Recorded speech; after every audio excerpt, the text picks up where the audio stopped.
dấu phải nhâm căn dấu phải tạo cao lo yên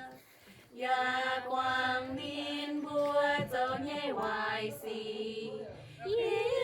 chiều yên cung hoài lùng hoang hai ya quang niên bùa nhẹ chui ya cho niên bùa nhẹ tây cung lông say con hiền nhẹ miền đông can hiền nhẹ bùa hiểu